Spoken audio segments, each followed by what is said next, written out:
Chapter 12. Pongy Pong. Did I dream the whole thing? Thought Chloe as she lay in bed. She was in that place between asleep and awake, that place where you can still remember dreaming. It was 4:48 a.m, and now she was beginning to wonder if Mr. Stink even really existed. At dawn, her curiosity got the better of her. Chloe edged down the stairs and tiptoed across the cold, wet grass to the shed door. She lingered outside for a moment before opening it. "Ah, there you are," said Mr. Stink. "I am very hungry this morning. Poached eggs, please, if it's not too much trouble. Runny in the middle. Sausages, mushrooms, grilled tomatoes, sausages, baked beans, sausages, bread and butter, brown sauce on the side. Don't forget the sausages, English breakfast tea, and a glass of orange juice. Thank you so much." Chloe obviously hadn't dreamed the whole thing, but she was beginning to wish she had. It was all thrillingly, terrifyingly real. "Freshly squeezed orange juice to your liking, sir?" she asked sarcastically. "Actually, have you got any that's very slightly off? I prefer that. Perhaps it was squeezed a month or so ago." Just then, Chloe spotted an old, dog-eared, black and white photograph that Mr. Stink had placed on a shelf. It showed a beautiful young couple standing proudly next to an immaculate and perfectly rounded Rolls-Royce car parked in the driveway of a magnificent, stately home. "Who's that?" she asked, pointing to the photo.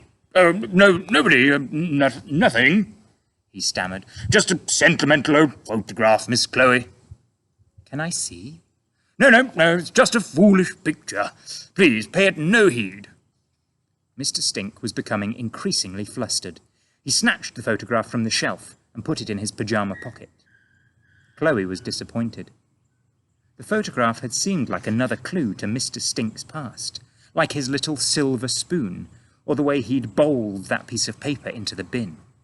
This one had seemed like the best clue yet.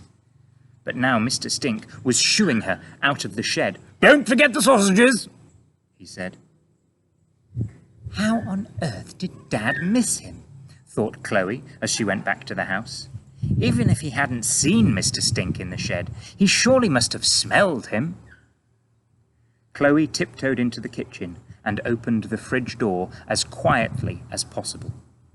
She stared into the fridge and began carefully moving jars of mustard and pickle so they wouldn't clink.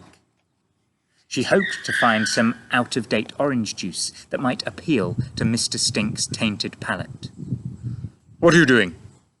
said a voice. Chloe startled. It was only Dad, but she wasn't expecting to see him up this early.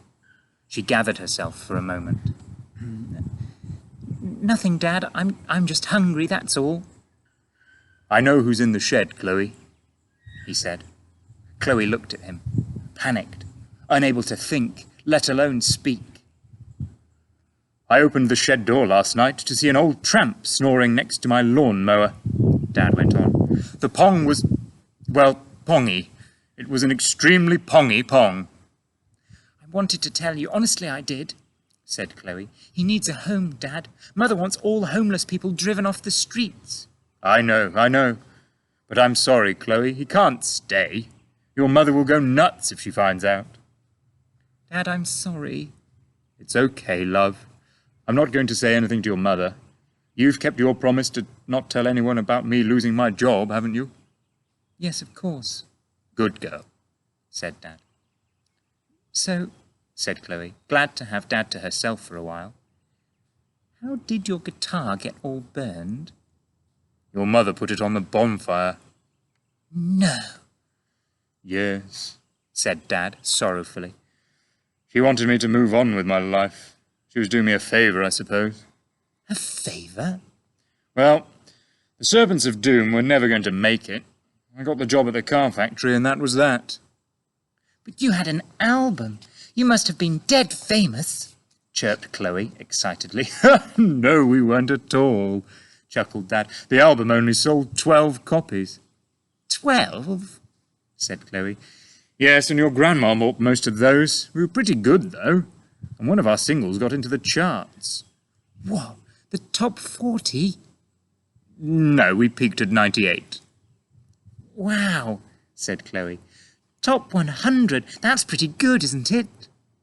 No, it isn't, said Dad, but you're very sweet to say so. He kissed her on the forehead and opened his arms to give her a hug. There's no time for cuddles, said Mother as she strode into the kitchen. The man from the Times will be here soon. Father, you make the scrambled eggs. Chloe, you can lay the table. Yes, of course, Mother, said Chloe, with at least half her brain worrying about when Mr. Stink was going to get his breakfast. So how important is your family to you, Mrs. Crumb? Asked the serious-looking journalist. He wore thick glasses and was old. In fact, he had probably been born an old man. Plopped out of his mother wearing glasses and a three-piece suit. He was called Mr. Stern, which Chloe thought was pretty fitting. He didn't look like he smiled a lot, or indeed ever. Actually, it's pronounced Croom, corrected Mother.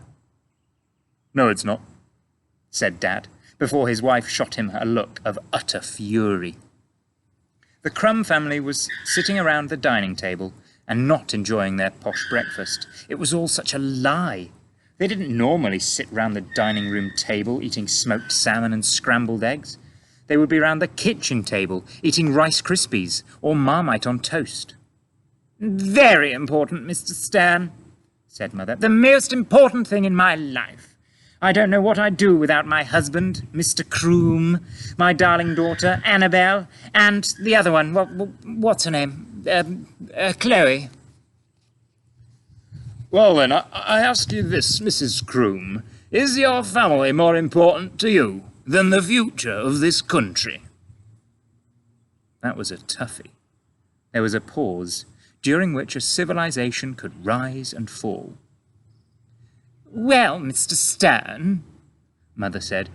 Yes, Mrs. Croom. Well, Mr. Stern. Yes, Mrs. Croom.